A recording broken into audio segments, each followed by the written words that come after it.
Folks, look, I know last week was a one-episode week. My bad. This week, though, there was no way it was going to be a one-episode week. Why? This is the biggest week of the NFL season. It's the Super Bowl, baby, as you see me move my microphone so I'm closer. Today, there may be a third guest. The guests, they're coming. But one guest was here a week ago. One guest was a part of episode 150. That guest is the man you see right here, Mr. Matt Datsu, back with me once again. Are we ready for Sunday? How are we feeling?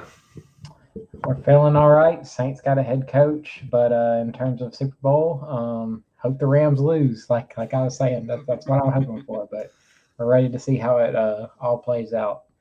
Exactly. That's the one thing about Sunday. It's always like, I feel like for like the non-NFL fans out there, it's always like, just like, yeah, you know what? It's a big game. Like someone at my work who never watches football came up to me and said, like, "Are you excited for the Super Bowl?" And I literally wanted to look at him twice, be like, "You know who you're talking to?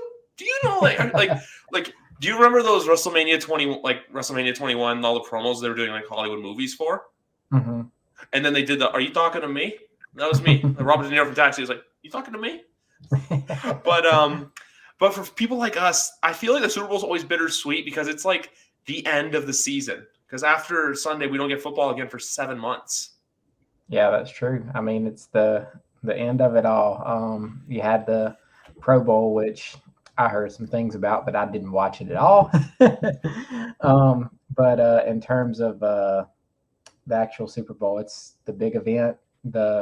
Even if you don't watch football, people tune in to watch it. Either be for the commercials or the stacked halftime show, in my opinion. And but at the end of it all, there's a game right there, and there's definite rooting interest for myself against a certain team, like I was saying earlier. But yeah, it's the biggest night. It's like Christmas Eve, the whole week headed up to the Super Bowl for NFL fans, especially for if your team's in the Super Bowl. Griff's got to feel that feeling so many times. He's lived a blessed life. But yeah, I mean, just it's a special occasion. That it is. But I do have some breaking news actually, because I don't know if any of us are watching it live. But NFL awards, I know on the screen here on YouTube it says NFL honors. We got some winners to come down the pipeline actually, when all three are pretty obvious. Defensive Player of the Year, T.J. Watt. Offensive Rookie and Defensive Rookie of the Years, respectively, individually both go to Jamar Chase and Micah Parsons. Parsons received all 50 votes, which is none of the three are a shock. Would I like to see my guy win Mac? Of course, but I know I can't be a homer. And for the TJ Watt one, like he should have won it last year, but I'm really glad the writers gave it to him this year. Yeah, I mean those are all very obvious. Micah Parsons is probably like the hands down easiest award winner of any award in a while, probably. I mean, it's just a cakewalk to decide who is going to be Defensive Rookie of the Year this season. Micah Parsons was amazing. I don't know if you have it in front of you or any kind of votes in front of you. How many votes would Micah Parsons? Did he even get a vote for Defensive Rookie or Player of the Year? I'm interested to see if he got any votes for Defensive Player of the Year. I'm going to look it up. I don't know. I just saw that he got all 50 votes for Defensive Rookie of the Year. But no, it doesn't say anything. It just basically says about TJ Watt, saying how it's his first award, that he's come close in recent years. He did as soon as he tied Michael Strahan's sack record, you kind of knew that's what it was. But for the most part, like I'm just like on Field Yates' Twitter, basically because he posted the TJ Watt one earlier, and I didn't see anything. I'm sure we'll see something come out, but I think there's a few people who threw him a bone. But I feel like with Defensive Player of the Year, it was probably down to TJ Watt, Aaron Donald, and they probably threw a third in there, like just to give someone some votes. But in all reality, it came down to those two guys because there's not a lot of guys off the top of my list who can win it. But I do have a feeling there is a Saint that's going to win an award tonight. I'm trying to think who that would even be. Mr. Cameron Jordan. Oh, Cam Jordan. What do you have him going under? Walter Payton Man of the Year. Oh yeah, that'd be amazing if he could win Walter Payton Man of the Year. I knew he was up for it. He's in it. Oh, okay, I'll let you go on. I knew he was up for it, but I with the Walter Payton Man of the Year, I don't even really know who's ever going to win. I can't just say, oh, this guy's obviously going to win, but he would definitely be a good choice. He's a good dude, and he's always so outspoken in the media, outspoken in just life in general. He's an interesting dude to listen to. He even has his own podcast with Mark Ingram.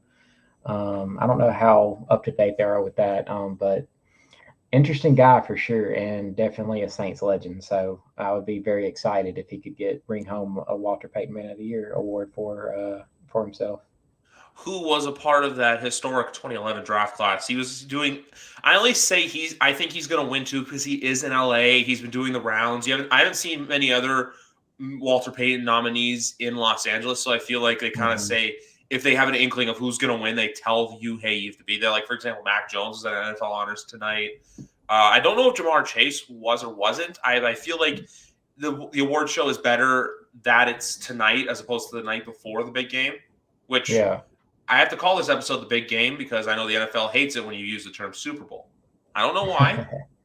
But that's how it is. So that's why this episode is called the big game, ladies and gentlemen. No fancy like Applebee's, none of that. I want to ask you quickly, though, just on another Saints note. Oh, also, too, I feel like with the Man of the Year, it's either him or Demario Davis that are up for it every year. Yeah, I mean, both great guys for sure. And Cam Jordan might be there just doing media runs just because I feel that's going to be something he's going to do at later stage in his career. Because every time there's like a media run for a Saints player, it's always Cam Jordan going on, either Colin Cowherd or ESPN or NFL Network or doing whatever the rounds are. And he's doing it again for the Super Bowl. But yeah. I think a lot of the time too it is sponsored because like whenever I've been listening to Pro Football Talk this week, it's always like Aiden Hutchinson was out there, but it's, hey, you're here on behalf of Auto Trader, so what are you doing with them? Or it's like Debo Samuel was with Old Spice, or Justin Herbert was with some, I think it's called Squatch soap or something like that. So I feel like they're at the Super Bowl, but then there's also like a reason, there's a reason for them being there too. But at the same time too, I feel like if he's actually at the physical award show himself, I feel like it's different that way. That's all. Yeah, I mean, it's all about the money. Exactly. And then I just want to ask you quickly about the Alvin Kamara thing. Do you have anything to add to that, really, or do you just hope for the best? Man, it is it's a sticky situation for sure. Definitely probably need a little bit more information. He did say some pretty damning things when he talked to the police in the police report. He said something along the lines of, from what I read on the police report, he said something along the lines of, I thought he had messed with one of my friends and he was running away, so I chased him down and punched him. That's a pretty rough statement to put out there. He should have said, I just want my lawyers to talk to him. And look, hey, we're just going to see how it all falls into play. Definitely something big for Dennis Allen to deal with right into the job, that having your star offensive player have this go on. But I mean, last season, for Pete's sake, we had Lattimore. He got busted and pulled over, and he had a illegal handgun that literally had this. What's that? Didn't he have marijuana as well? Yeah, he had that too, but like he literally had an illegal handgun that had the serial number scratched out and everything. Like that's some sketchy stuff. So something always got to happen with the Saints, man. It's always some kind of bad news, even when there's some better news out there as well. So it's always something bad going on, man. But a lot of people like to blame it on the fact that he was in Vegas. I mean, look, it just happens, man. I mean, the main people that got to take the fall, though, I got to say, man, his entourage, they definitely failed him there. They should have said, Kamara, you go away. You're the breadwinner. We're just going to deal with this, do all that. But yeah, I mean, I don't condone going out and attacking a guy if he was defenseless. I do not condone that at all. Bad thing to do.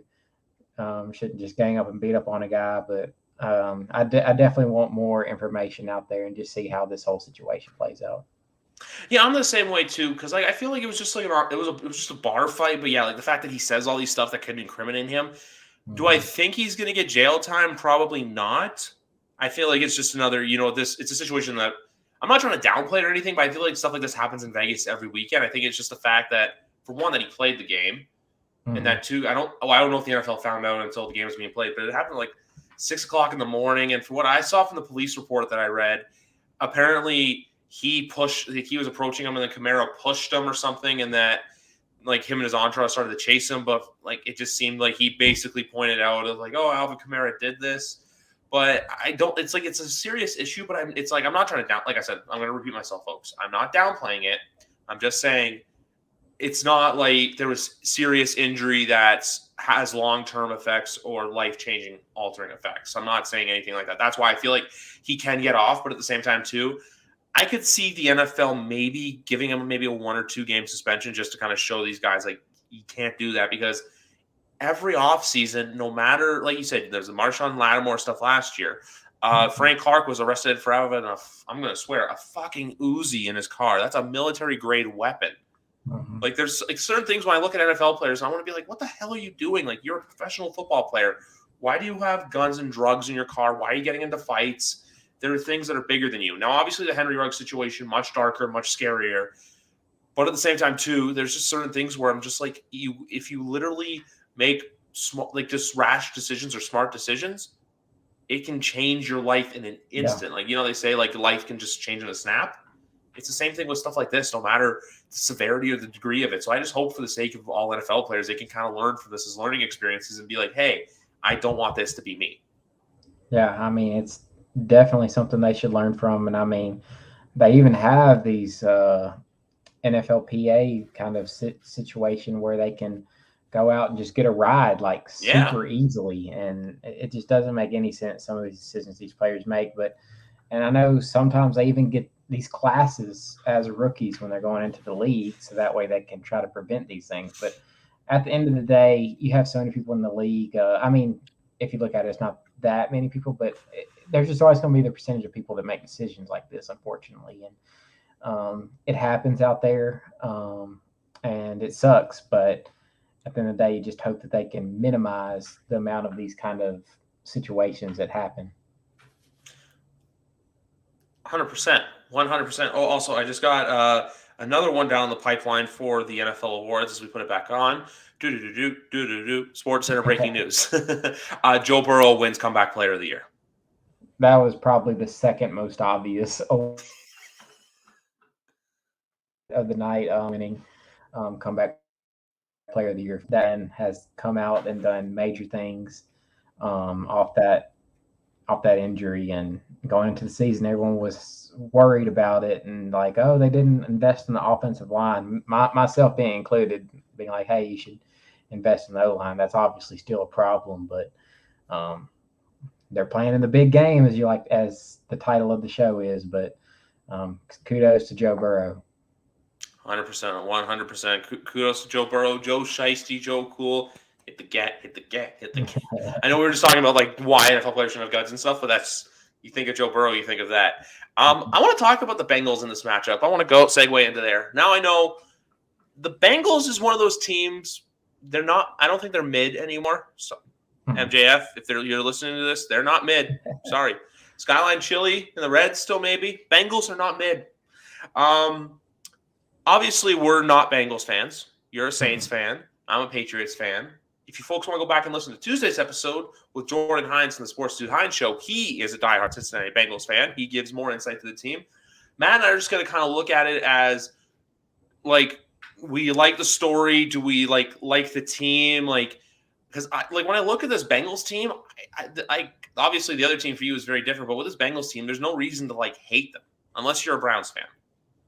Oh yeah, and I mean, you always like to see it's always the underdog story of this wild card team. Well, not really, or wild card round playoff team get this far. And I mean, granted, the Rams were in that situation too, but because most teams have to play that weekend unless you're the number 1 seed.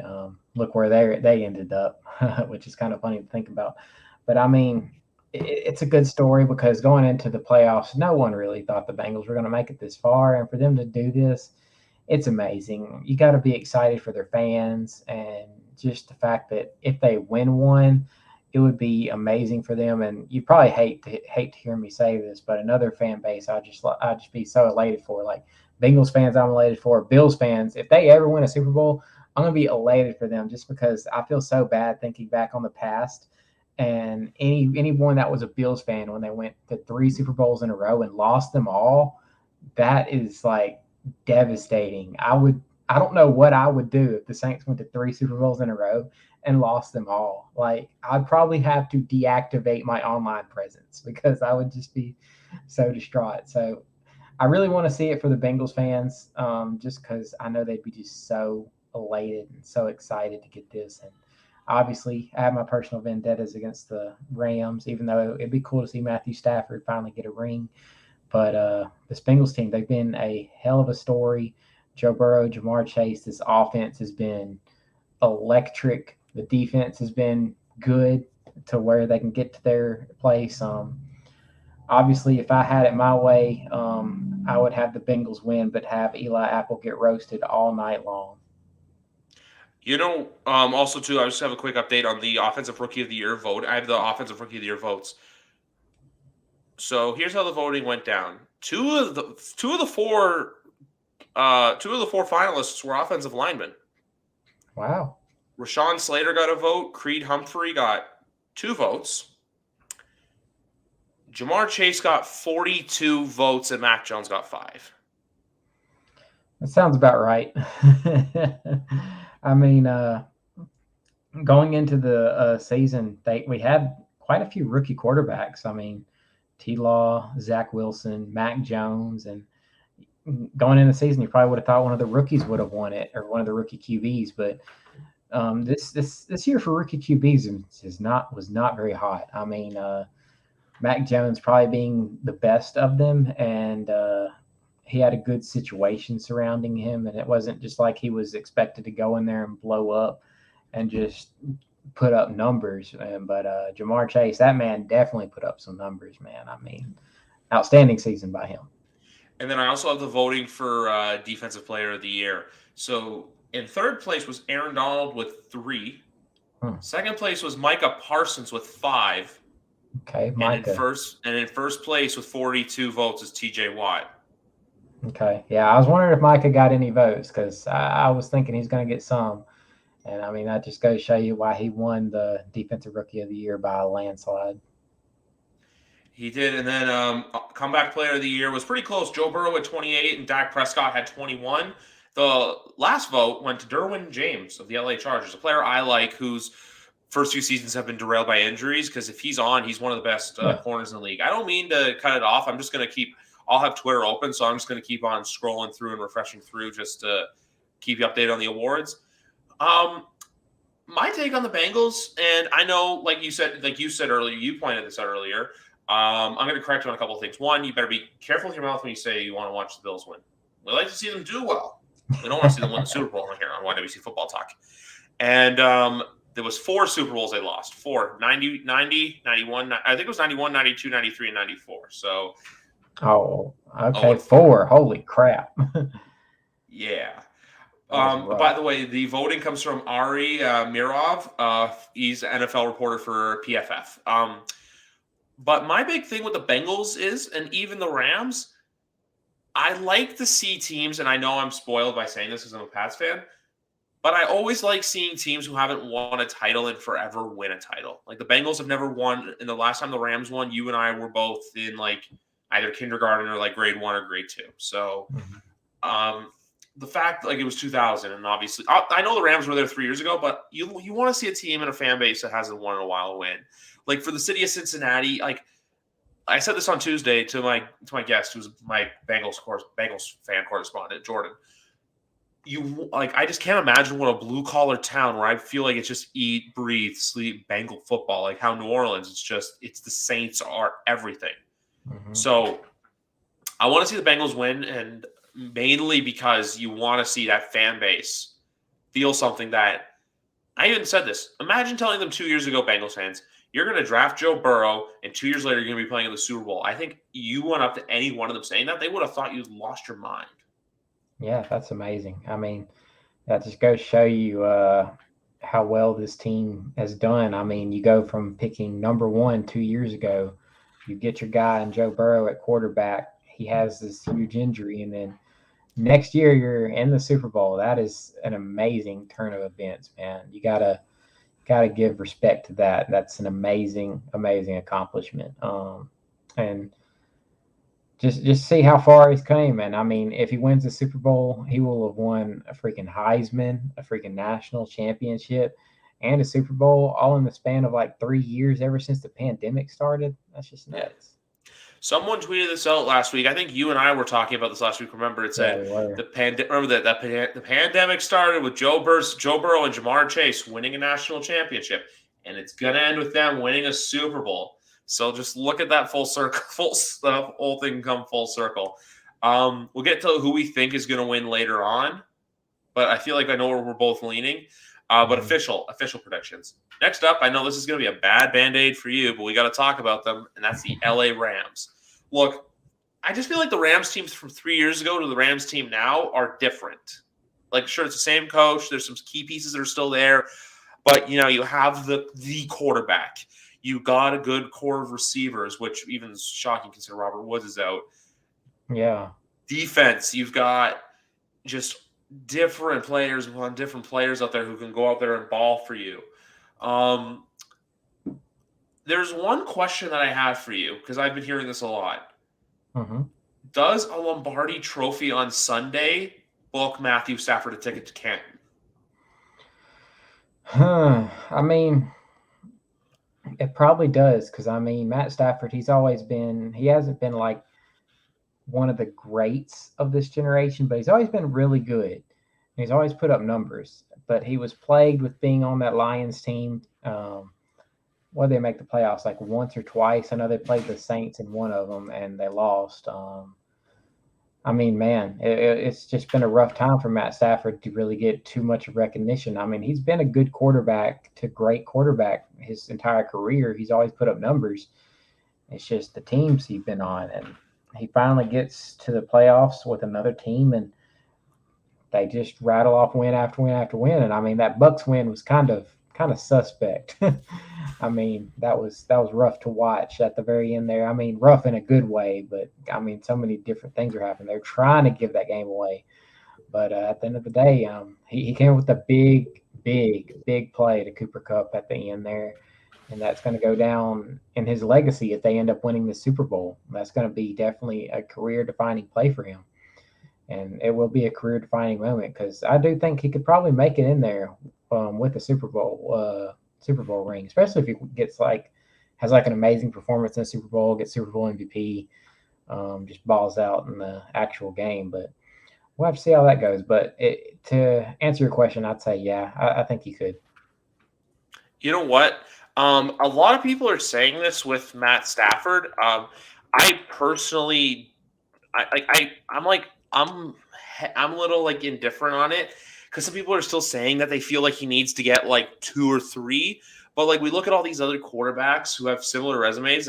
Matt Stafford's up here in Detroit, but like Aaron Rodgers won Super Bowl. No offense, Drew Brees won Super Bowl. Russell Wilson won Super Bowl, which I know there's a lot of talk right now if Russell's still a good quarterback considering the Seahawks really haven't done much since the Patriots' little fun fiasco Super Bowl, and that was 7 years ago. Man. Yeah, proves how old we are. Like we're on the wrong side of 20 here, folks, on YWC Football Talk.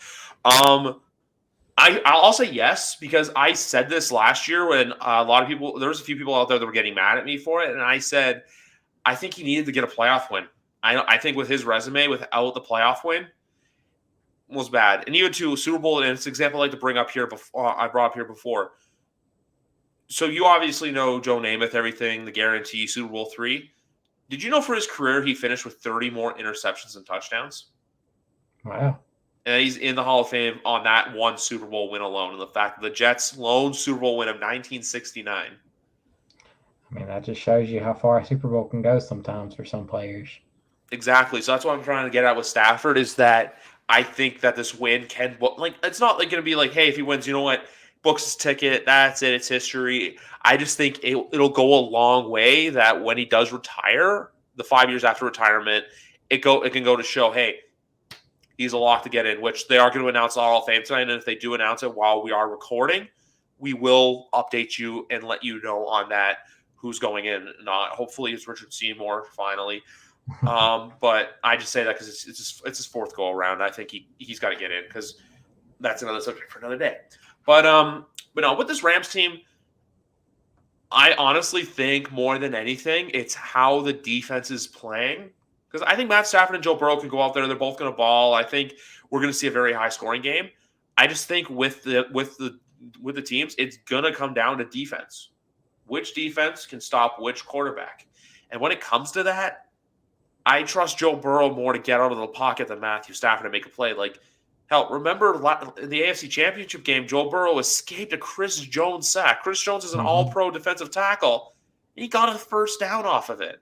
So I'm just saying, just because Joe Burrow is getting hit, and I know, look, Aaron Donald's going to be Aaron Donald, and he's going to do things that he does.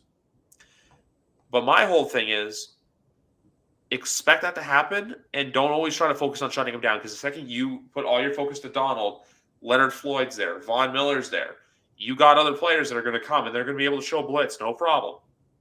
So if I'm the Bengals, let Aaron Donald be Aaron Donald. Just leave it up to your team to make the plays. Yeah, I mean, for sure. I mean, the Rams defense is definitely stacked. They got some definite units there. And like you said, as soon as you just key in on Aaron Donald, next thing you know, the other guys can come in. I mean, it was that way with the Saints defensive line earlier this season. They had injuries with Marcus Davenport and Peyton Turner and a whole bunch of other defensive line injuries. And Cam Jordan, he was not playing good at all. He was among the highest double-teamed defensive linemen in the league at the time. And then Davenport comes back, and all of a sudden Cam Jordan finishes the year with 11 sacks after having a very mediocre beginning to the season. And that's just how it is. When you have this one guy that can just cause all of this attention on you, then other guys are going to eat. That's just how it is. And when you have a suspect offensive line like the Bengals do, they're going to exploit it. And like you said, Joe Burrow is going to have to make moves out of the pocket, which is something he can do. He can improvise. He can make moves. But against this Rams team, it's going to be hard. And I mean, I'm interested to watch the matchup of Jalen Ramsey against Jamar Chase. That's going to be a very fun wide receiver cornerback matchup for sure. Oh yeah. To see who gets the better of who at the very end of the day. And yeah, I mean, this defense is just going to be hard to compete against. Something to watch out for. 100%. That's the biggest matchup of this game, I think, is how, because if we remember a few weeks ago, Jalen Ramsey wasn't too much of a factor in the NFC Championship game. I think he did have an interception. He did. Yeah, he had the game-winning interception, I believe, on Jimmy Garoppolo. But if you remember, he was doing really well against Mike Evans in the divisional round, but then Mike Evans burned him for that touchdown late in the game, which cost me under bet. But that's neither here nor there. But I'm just eager to see that. I'm eager to see more or less how other Bengals players go and how other players in the Bengals kind of handle that. Same thing too with the Rams weapons. Because look, the Rams have some unbelievable weapons. You have Odell Beckham Jr. You have who I feel like will be insufferable if the Rams do win on Sunday. You have Cooper Kupp. You have Cam Akers. You have Sony Michel. Van Jefferson too can be a factor in this game. So and also too, Tyler Higbee as well. Don't rule out the tight ends on Sunday. I like tight end touchdown, but we're going to get into prop bets in a little bit. I have the list. Basically what I'm going to do. Well, we have a thing for prop bets planned, but basically my thing for the Rams is, I think this game is ultimately going to come down to if Matthew Stafford makes, because remember too, like in the game against San Francisco, the one that unfortunately knocked you guys out of the playoffs, he had that interception, and even still he had the bad plays and fumbles against the Buccaneers. If he plays like that, I feel like it's going to cost him. If he can play smart football, the Rams have a really good chance at winning this football game. Yeah, I mean, Matt Stafford's definitely had his history of issues with turnovers at times. And, I mean, like you alluded to, that Buccaneers game, that one was rough. And I know Cam Akers was a big part of that, too, with some of the fumbles he had. But if this Rams team lets the Bengals play around with them and keep up with them, it's going to be rough. And if the Rams are going to win, I would think they need to do so in a dominating fashion where their defense keeps making plays, gets turnovers because of the interruptions they're causing with the offensive line and Joe Burrow. And then you have to see if the wide receiver and Matthew Stafford are just going to take control.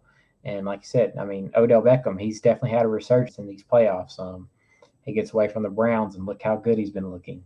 Cooper Kupp, amazing season, such a stud. I will not be surprised at all if he wins Offensive Player of the Year here in a couple minutes. I'm sure. I would like to see the votes on that. My money's saying he'd probably win it.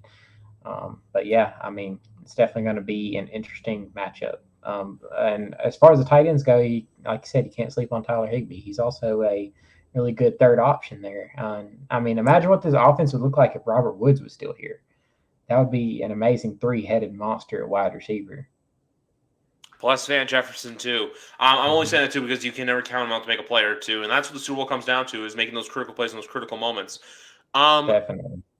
But for a second, I got to take a break. I got to talk about something else.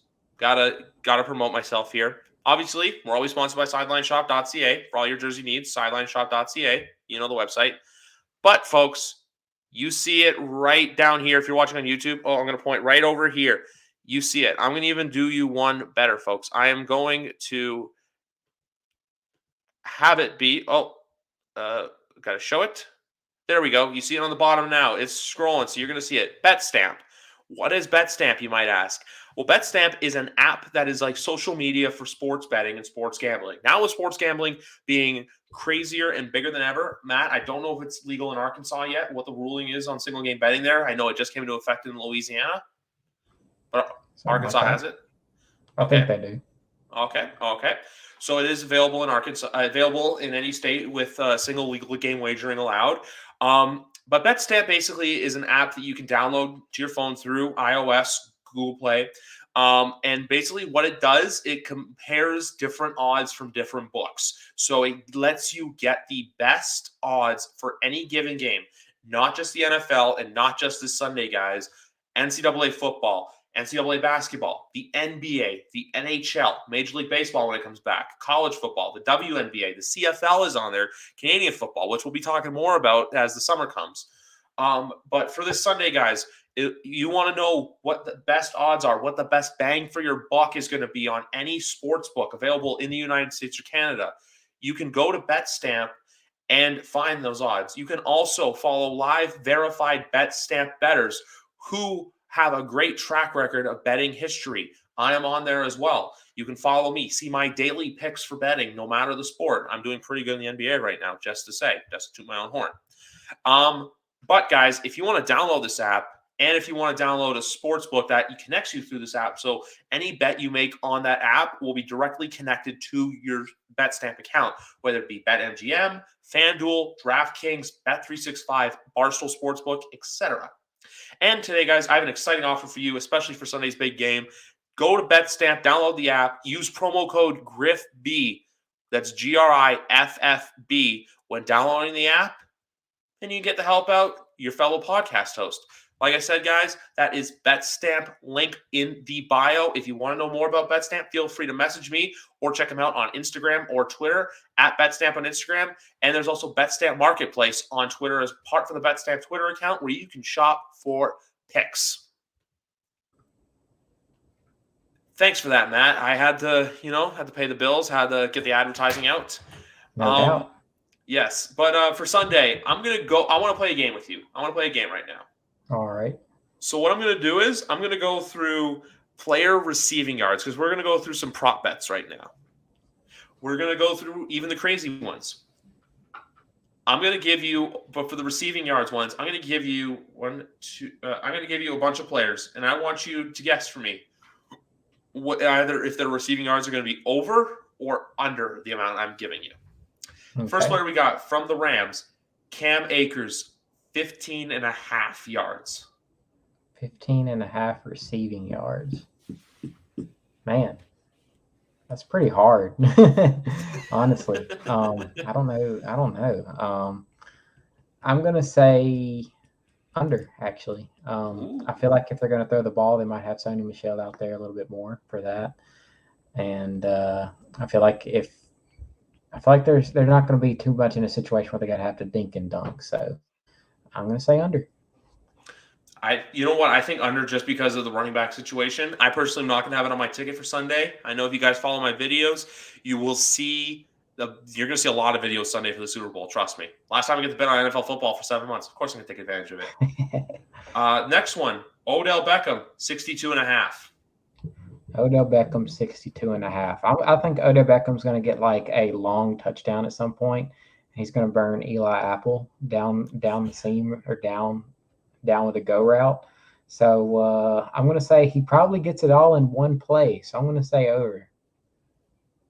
I'm gonna go over. I'm gonna go over too, just because it's not the big play, but I feel like they're gonna be reliant on him a lot. Because I feel like the Bengals are gonna try their best to keep Cooper Kupp in double coverage, which we'll get into in a minute. But we're gonna go to the Bengals now because it basically goes Rams, Bengals, Rams, Bengals.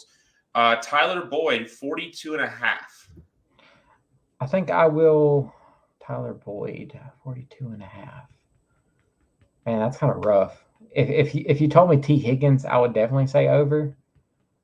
Oh man.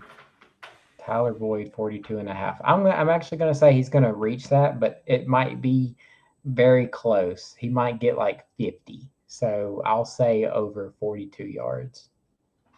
I like it. I'm going over with that one too. I think he. I don't know if he's going to get a touchdown in this game, but I feel like he can make a few plays here or there that can really, make those simple impact plays that like a Super Bowl hero you never really thought was going to emerge, but emerges. Big dog, Jamar Chase, 79.5. I think Jalen Ramsey's going to give him a tough time, honestly. And he might get a touchdown. I think he's going to be probably around the 60-yard mark, if I had to guess. So I'm actually going to say under. I'm going to go over just because I feel like he's going to find a way to get that one. Like, because, we were talking earlier about how Mike Evans burned Jalen Ramsey for one big play. I think that's going to happen in this game. I think you're going to see Jamar Chase make just a few big plays to where, or at least that one big play that gets him over that mark. So I feel like if this was like closer to 100, I'd probably lean towards the under. But the fact that it's at 79.5, I feel like it's too good to pass on. Yeah, it could definitely happen, but I just lean towards Jalen Ramsey giving him a hard time. So it's hard for me to go over on that number. I understand. The next one, I'm going to say mine first. So I'm going to change things up. And it's because it's my first, it's my second under of the game. I'm going to go T. Higgins under 69.5 yards.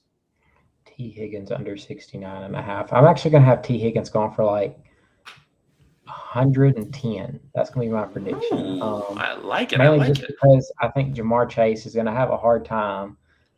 And so he's going to have to go to his second option, T. Higgins, who is a fantastic number 2 wide receiver. Like, he is really good, a really good number 2. I would love to have him on the Saints as a wide receiver myself. But T. Higgins, he's a fantastic option to go to when your number 1 target is having a tough day. So I'm going to go with T. Higgins having a pretty good day.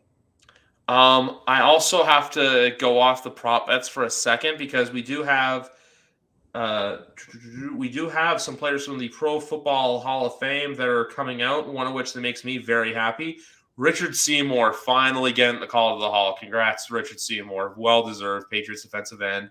The next one up is Panthers linebacker Sam Mills. That name rings a bell. And former 49ers defensive tackle Bryant Young. Okay. Yeah, those are the ones so far that are coming out of the pipeline. I'm going to try to figure out more. I know there's a lot of other guys on that ballot that are quite popular. Let's see as well. Nothing else in the moment from what I see right here. Just those guys, Bryant Young, Sam Mills, and Richard Seymour. I know Sam Mills as well was in his last year of eligibility. Okay. Yes, so I don't see anything else at the moment. So we are going to go back to the prop bets. Let me get the ticker back on. Van Jefferson, 30.5 yards. Van Jefferson, 30.5 yards. That's such a small number. Yes. Man. I feel like he could get it because he might just get like 2 or 3 plays where he picks up 15 yards here, 10 yards here, another 5 yards there. So I think he's going to go over, but I'm going to say barely. I'm saying he's going to be around probably that 45-yard mark. Yeah, I fully agree with you on that. I got to save the best for last. Joe Mixon, 26.5. 26.5 receiving yards. Yeah. I think he's going to get over that. I think it's going to probably be closer to around the 50 mark. The way I think the game's going to go. So yeah, I'll have Joe Mixon going over that. I have him. I'm going to go under for this one. I just feel like he's going to have. If you want to go, there's an option where on Bet365 you can do rushing and receiving yards, which that's at 92.5. So if you want to go that route, I would take that because you can rely on both. Mm-hmm. I just don't fully trust the 26.5. This second to last one, though, I do trust.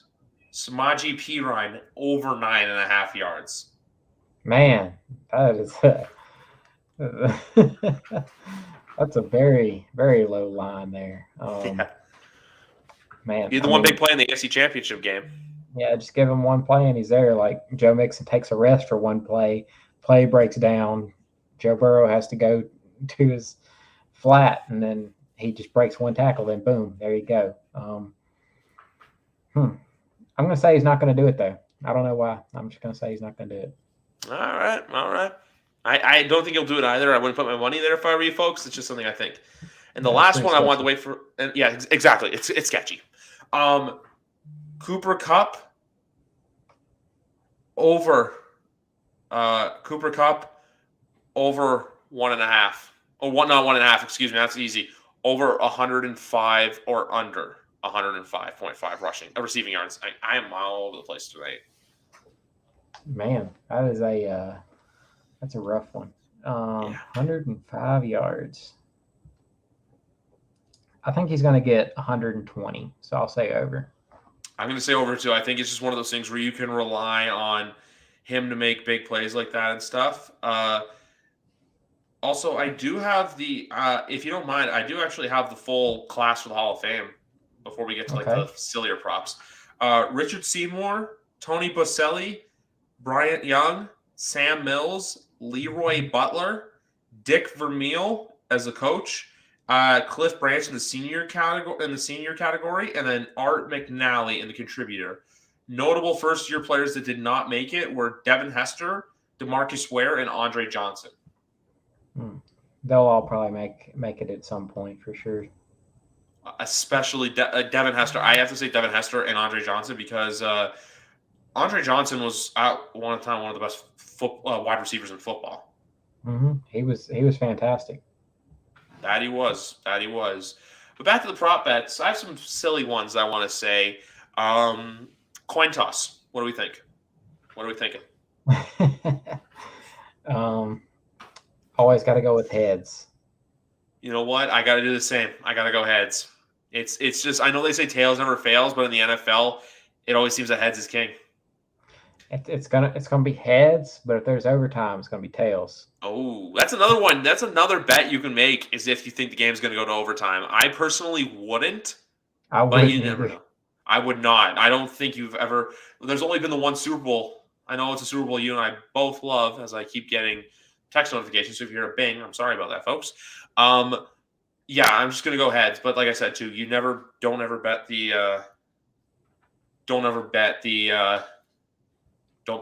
tails. The next one is one that I am in love with. Over a minute and 59 seconds for the Star Spangled Banner being sung by country music star Mickey Guyton. Over a minute 59 seconds. Yeah. That's an interesting prop bet. You can bet on anything in the Super Bowl. Where I got one that I've been seeing being cooked up on Twitter and TikTok all week long that we'll get to in a bit. Okay. I'm going to say over. I think they're going to be really extra with it.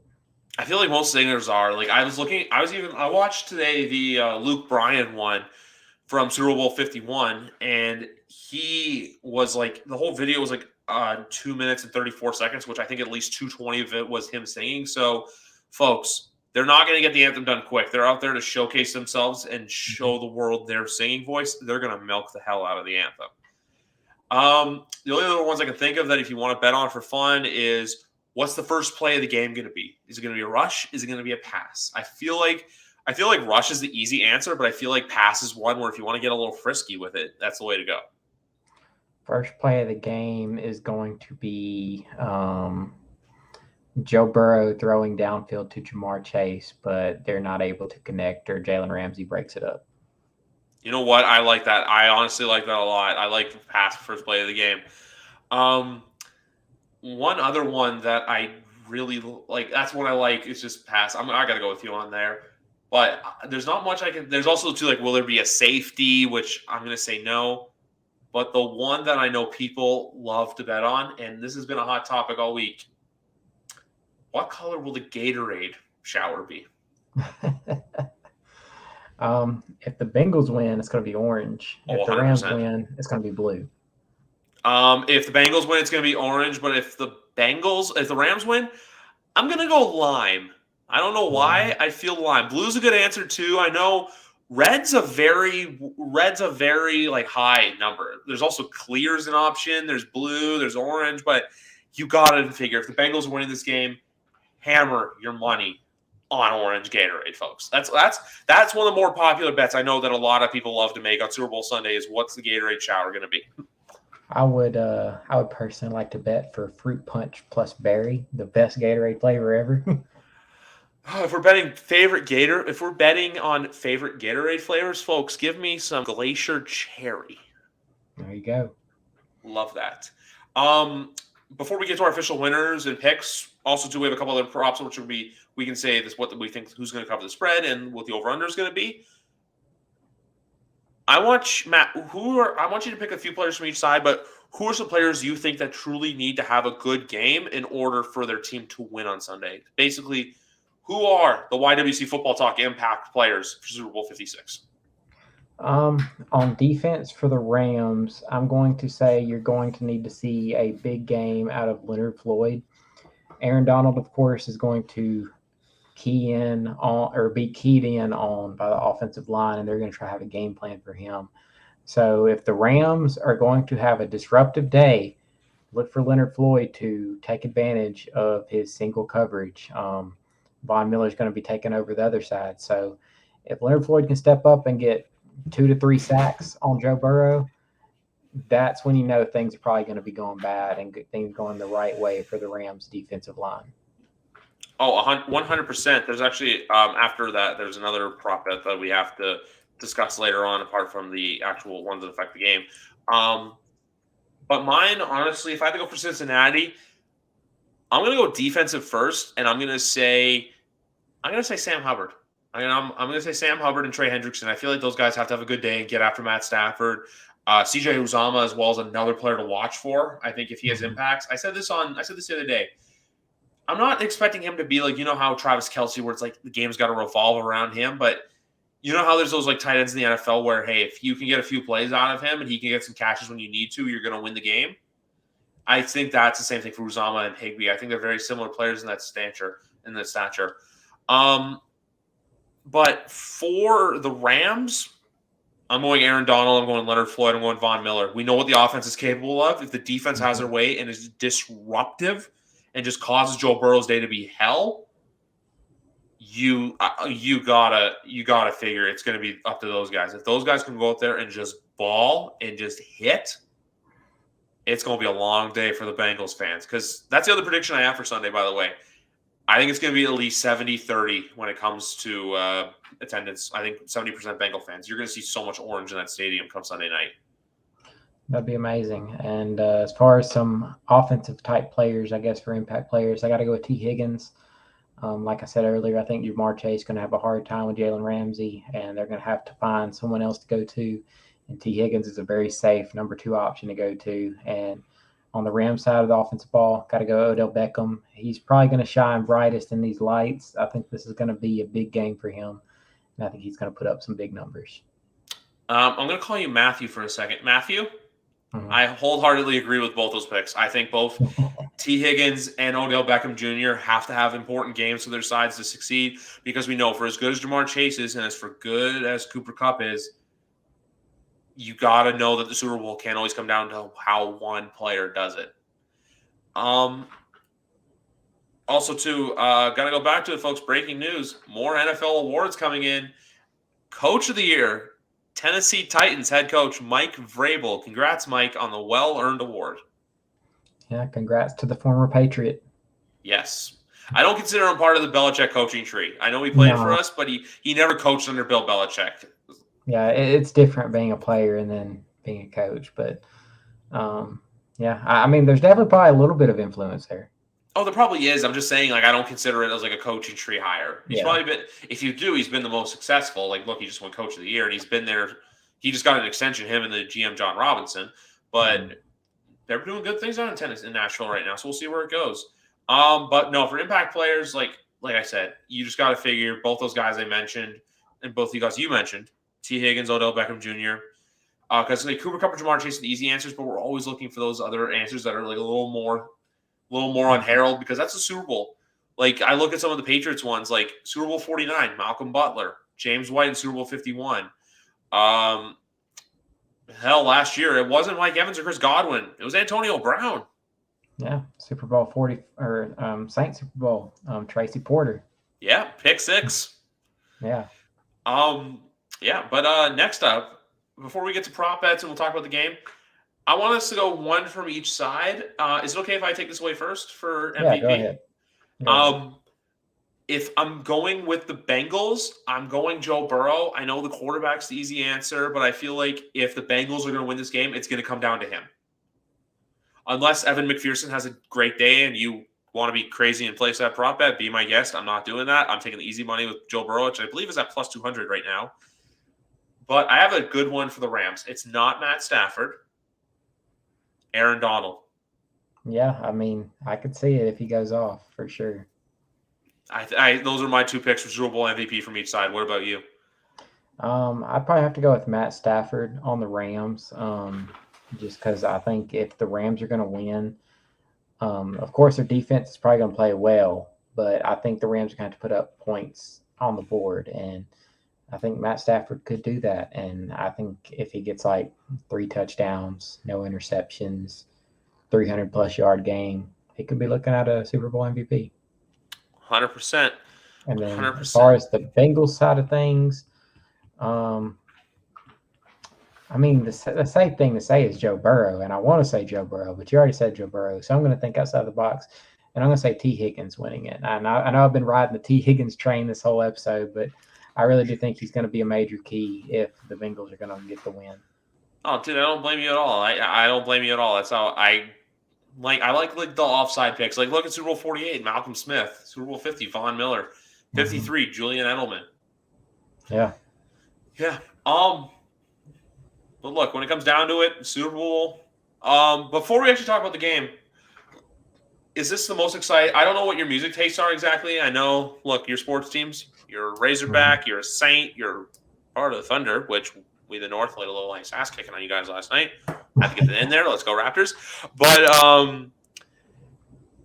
are you excited for the halftime show on Sunday?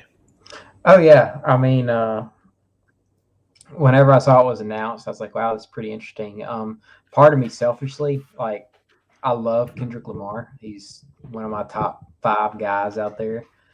So, like, if Kendrick Lamar goes out there and debuts like a new song, has an album coming out later in the week, I'd be hyped. I'd be over the moon. I've been waiting for a new Kendrick album since Damn dropped in like 2017, somewhere around there. I've been fiending for a new Kendrick album, and I mean, Eminem's okay, kind of meh, and I like Dr. Dre all right, but I'm mainly there for Kendrick. I just want to see what Kendrick's doing. That's the thing that has me the most excited about it, and I'm sure I'm kind of in the minority when it comes to the mainstream viewing audience.